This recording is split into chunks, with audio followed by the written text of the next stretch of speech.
오늘 말씀 나누겠습니다. 이것을 향하여 나를 기념하라 라는 제목으로 함께 말씀 나누겠습니다. 우리는 성령의 능력으로 부흥하는 교회를 꿈꾸고 있습니다. 대구 제일교회에 속한 모든 성도가 한 마음 한 뜻이 될 때 우리 대구 제일교회가 하나님이 허락하신 부흥의 은혜를 경험하게 될 줄 믿습니다. 그런데 이 대구 제일교회 성도들이 하나임을 상징적으로 고백하는 것이 바로 성만찬 예식이라는 거죠. 왜냐하면 한 떡을 떼고 한 잔을 나누면서 우리가 예수 그리스도 안에서 하나됨을 고백하기 때문이죠. 그래서 오늘 드려지는 성만찬 예식을 통해서 우리 대구제일교회 모든 성도가 하나임을, 하나됨을 고백하는 시간 되기 원합니다. 오늘 성만찬의 의미를 살펴보기 원하는데요, 우리는 예배를 드리며 선포된 말씀을 통해서 하나님을 만납니다. 그런데 예배 가운데 하나님의 말씀은 선포된 말씀과 또 다른 모습을 통해서도 하나님의 음성, 하나님의 말씀을 들을 수가 있죠. 그것이 바로 보이는 말씀인 성례전입니다. 선포된 말씀인 설교와 보이는 말씀인 성례를 통하여서 상호 보완적으로 하나님께서 우리에게 말씀하시죠. 우리 잘 알다시피 개신교에 생해지는 이 성례는 두 가지가 있습니다. 하나는 세례고 하나는 성찬이죠. 세례는 주님을 구주로 영접한 사람들이 성도가 되었음을 상징적으로 행하는 것입니다. 그리고 성만찬은 예수님의 살과 피를 나누면서 다시 한번 주님의 희생과 사랑을 고백하고 기억하는 시간이죠. 그 중에서도 성만찬을 통해서 우리에게 심겨주시는 의미는 중요하다고 여겨집니다. 앞에서 설교와 성만찬은 서로 상호 보완적이다라고 말씀드렸습니다. 쉽게 설명하면 이런 겁니다. 예를 들어 혼인 예식을 할 때 결혼 예식에서 무슨 순서가 가장 중요하다고 여겨지십니까? 아무래도 하나님과 또 회중 앞에서 사랑을 서약하는 그런 시간이 가장 중요하겠죠. 근데 그 다음에 하나가 되었음을 상징적으로 나타내는 것이 있죠. 그것은 이제 결혼 반지를 서로 나누어 끼워주는 시간이다라고 여겨집니다. 물론 결혼 반지가 결혼을 성립시키는 것은 아닙니다. 하지만 반지는 신랑과 신부가 서약을 한 후에 서약의 보증으로 결혼 반지를 우리가 나누는 것을 보게 되는 거죠. 결혼했음을 외적으로 보여주는 증표라는 겁니다. 마찬가지로 성만찬은 하나님의 구원 약속에 대한 외적인 표시입니다. 성찬을 통하여서 우리는 흔들렸던 구원의 확신을 갖게 되고 하나님의 약속을 붙들고 나아가게 되는 것이죠. 성도 여러분, 우리가 무심코 성만찬에 참여하게 될 때가 있습니다. 때로는 타성에 젖어서 오늘 성찬식이야? 아무 의미 없이 오셔서 성만찬에 참여할 때가 있는 것이죠. 그러나 오늘 우리가 드려지는 성만찬 예식은 저와 여러분의 일생에 가장 의미가 있고 가장 소중하고 믿음으로 결단하는 성만찬 예식이 되기를 주의 이름으로 축원합니다. 그래서 첫 번째 성찬의 의미는 오늘 본문의 말씀은 예수님의 최후의 만찬에 관한 말씀이죠. 예수님은 제자들과 이별하기 전에 특별한 마지막 식사를 하셨는데 만찬에 떡과 포도주를 드시면서 떡은 나의 몸이다, 잔은 나의 피다라고 말씀하셨습니다. 그리고 이 떡을 나누어 주심으로 곧 짊어지게 되실 십자가의 죽으심을 미리 보게 하시고 잔을 나누어 주시면서 이 잔은 너희와 맺은 새 언약의 피다라고 말씀하셨죠. 오늘 본문의 말씀은 예수님께서 제자들에게 말씀하셨던 그 말씀을 기록한 것이 아니라 바울이 나중에 고린도전서를 쓰면서 기록하고 있는 내용을 정리하고 있는 것이죠. 그래서 오늘 23절 말씀 보면 내가 너에게 전한 것은 주께 받은 것이다, 바울이 주님께로부터 받은 것이다 라고 밝히고 있습니다. 바울이 이렇게 고린도전서에서 성찬의 의미를 기록하고 있는 이유는 고린도 교회 안에 분쟁이 있었기 때문입니다. 고린도 교회에 여러 분쟁이 있었는데 그 분쟁이 이제는 성찬회까지 이렇게 번져가게 옮겨붙게 되었죠.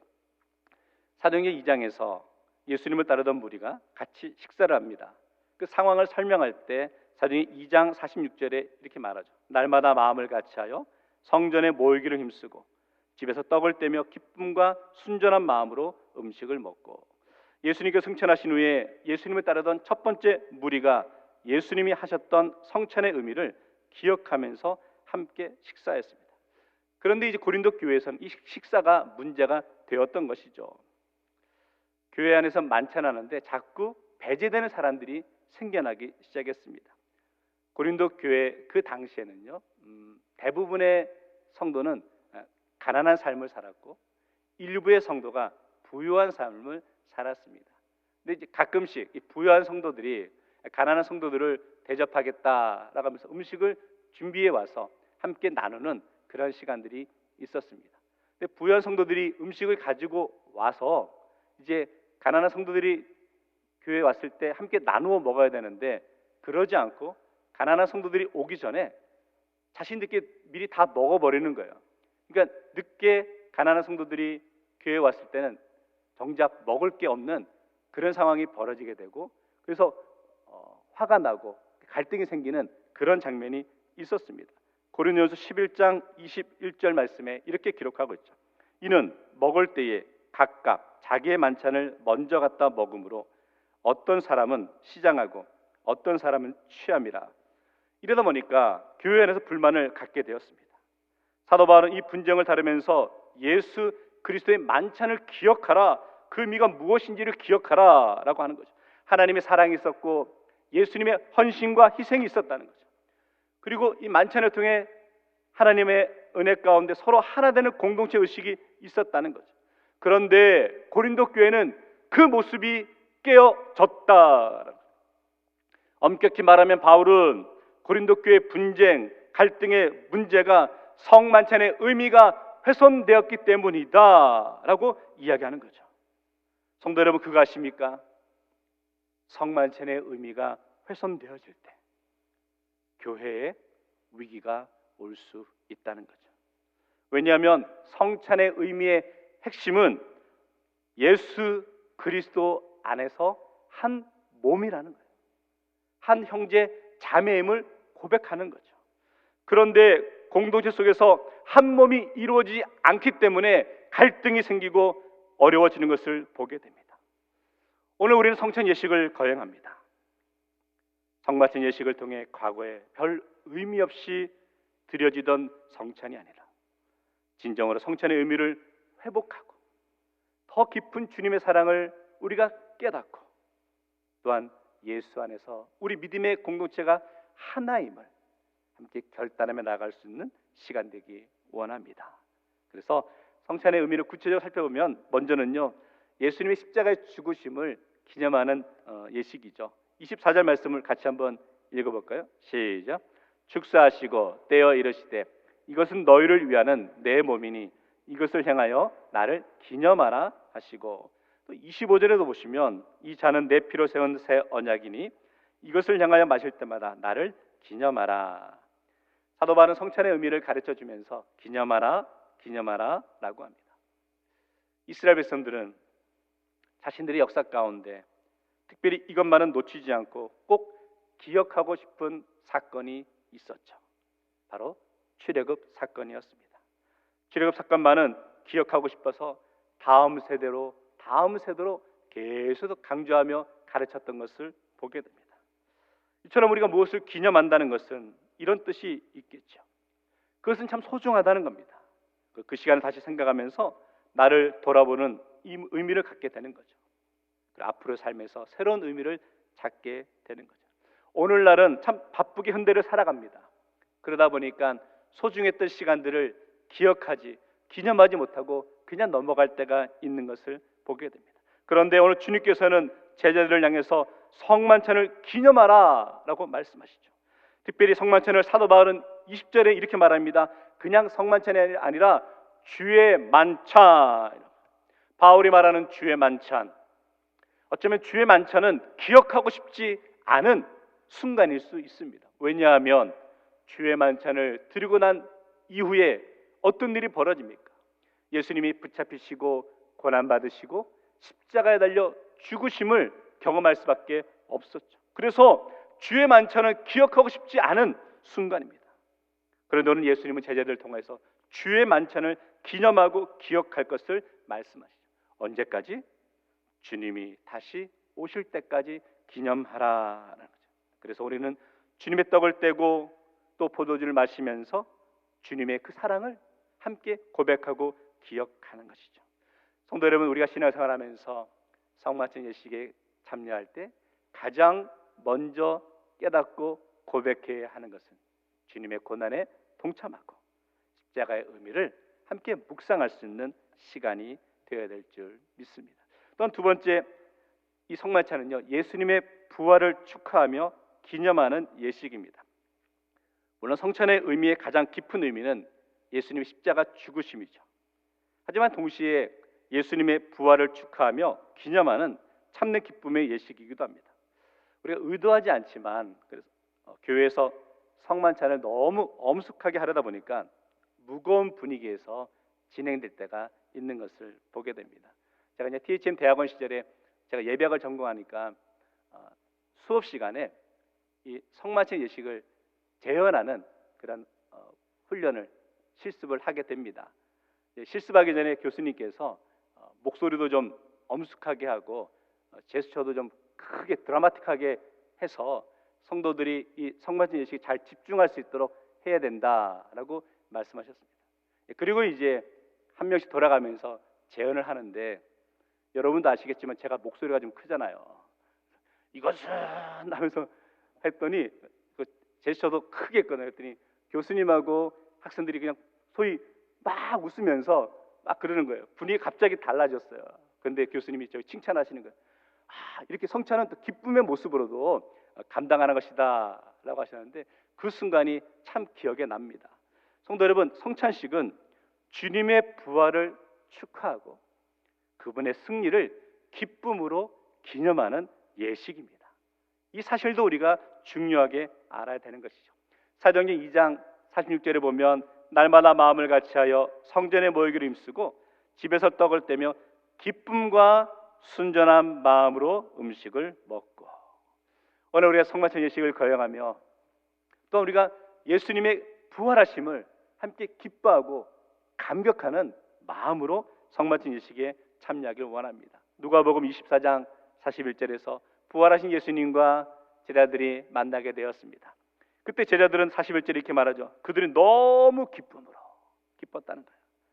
아직도 믿지 못하고 놀랍게 여길 때에 이르시되 여기 무슨 먹을 것이 있느냐 하시니 42절 이에 구운 생선 한 토막을 드리니 43절 받으사 그 앞에서 잡수시더라. 제자들이 너무 기뻤다. 성도 여러분, 오늘 성만찬 예식을 통하여서 부활하신 주님의 그 사랑과 은혜를 함께 고백하며 기쁨의 자리로 나아갈 수 있는 성도 되시기를 주의 이름으로 축원합니다. 또 세 번째 성만찬은요, 미리 맛보는 천국 잔치입니다. 성찬식은 천국 잔치를 이 땅에서 미리 경험하는 시간이라는 거죠. 요한계시록 19장 9절 말씀을 같이 함께 읽겠습니다. 시작. 전사가 내게 말하기를 기록하라. 어린 양의 호린 잔치에 청함을 받은 자들은 복이 있도다 하고 또 내게 말하되 이것은 하나님의 참되신 말씀이라 하기로. 어린 양의 호린 잔치, 예수님의 마지막 만찬을 통하여서 제자에게 주신 떡과 포도주는 앞으로는 전혀 굶주림도 없고 목마름도 없는 그런 것이라는 겁니다. 떡과 포도주를 미리 맛보게 하신 것이죠. 오늘 성만찬의 시간을 통하여서 천국잔치의 기쁨을 함께 누리며 고백할 수 있는 시간 되기 원합니다. 두 번째, 그런데요, 성만찬에 참여하기 위해서는 그래서 분별된 모습이 필요한 거죠. 주의 만찬은 아무나 참여하는 것이 아니라는 겁니다. 너무나 잘 알고 있지만 오늘 29절 말씀에도 이렇게 분명히 말하고 있죠. 주의 몸을 분별하지 못하고 먹고 마시는 자는 자기의 죄를 먹고 마시는 것이니라. 분별이라는 것은 두 가지 의미가 있는 것 같아요. 첫째는 성도만이 참여할 수 있다는 겁니다. 예수 그리스도를 구주로 영접하고 고백한 사람만이 참여하는 것이 성만찬 예식입니다. 그래서 오늘 27절 말씀에도 그러므로 누구든지 주의 떡이나 잔을 합당하지 않게 먹고 마시는 자는 주의 몸과 피에 대하여 죄를 짓는 것이다. 그래서 현재는 우리 세례교인 이상만 성만찬 예식에 참여합니다. 예수 그리스도가 우리 삶의 구주 되심을 인정하는 사람들이 참여하는 의식이 바로 성만찬 예식이기 때문이죠. 혹시 아직 이 자리에 계신 분들 가운데 세례를 받지 않으신 분이 계시다면 이 마음이 감동되어서 예수 그리스도가 나의 구원자 되심을 고백하고 세례받을 수 있기를 원합니다. 두 번째, 성도의 모습에서도 성찬에 참여하기 위해서는 거룩하고 구별됨의 모습으로 참여하셔야 한다는 거죠. 많은 사람들이 성만찬 예식에 참여할 때 그저 의식적으로 무감각한 모습으로 참여하실 때가 있습니다. 그러시면 안 된다는 거예요. 항상 교회에서는 성찬식이 있으면 그 전주에 광고를 드립니다. 다음 주일 성만찬 예식이 있습니다. 한 주간 동안 경건하고 진실된 모습으로 한 주를 보내시고 성만찬 예식에 참여하십시오라고 권면드리죠. 성도 여러분, 여러분의 한 주간의 삶은 어떠셨습니까? 오늘 주님의 살과 주님의 피를 떼고 마실 때 우리가 경건함의 모습으로 준비된 마음으로 나오셨냐는 거예요. 그렇지 못하다면 오늘 말씀을 묵상하며 다시 한번 우리의 모습을 점검하시고 돌아보시고 구별함의 모습으로 성만찬 예식에 참여할 수 있는 성도가 되시길 바랍니다. 말씀을 정리하겠습니다.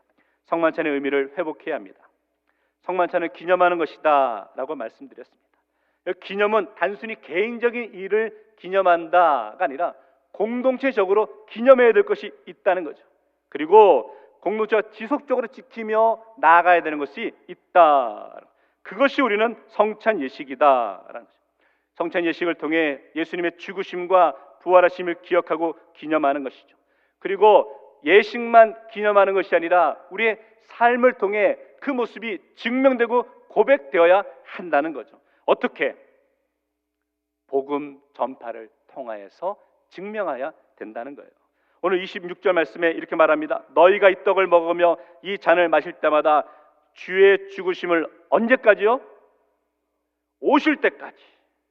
주의 죽으심을 오실 때까지 전하는 것이야. 성만찬 예식에 거행하는 것도 중요하고 그것보다 중요한 것은 삶 속에서 우리가 예수 그리스도의 자녀됨을 증명하며 나가셔야 된다는 거예요. 언제까지? 주님이 다시 오실 때까지. 저에겐 바람이 있습니다. 사랑하는 성도 여러분, 오늘 우리가 드리는 성찬은 이전에 우리가 드렸던 성찬과는 다른 의미의 성찬이 되기를 원합니다. 오늘 거행하는 성만찬을 통하여서 대구제일교회와 성도의 삶에 영적인 전환점, 영적인 터닝 포인트가 되기를 주의 이름으로 축원합니다. 교회의 하나님을 함께 고백하기 원합니다. 나의 삶이 다시 한번 하나님의 자녀다운 삶을 살아가기로 결단하기 원합니다. 무엇보다 성만찬을 통하여서 교회의 회복과 부흥의 역사가 나타나기 원합니다. 우리가 이 떡을 먹으며 이 잔을 마실 때마다 주의 죽으심을 오실 때까지 전하며 나아가는 진정한 교회로 세워지길 원합니다. 성령의 능력으로 부흥하는 교회, 주님의 살과 주님의 피를 함께 떼고 마시면서 하나된 공동체가 될 때 하나님께서 우리에게 허락하신 커다란 은혜의 모습일 줄 믿습니다. 이 소망과 확신과도 나갈 수 있는 우리 모든 성도 되시기를 주의 이름으로 축원합니다. 기도하겠습니다.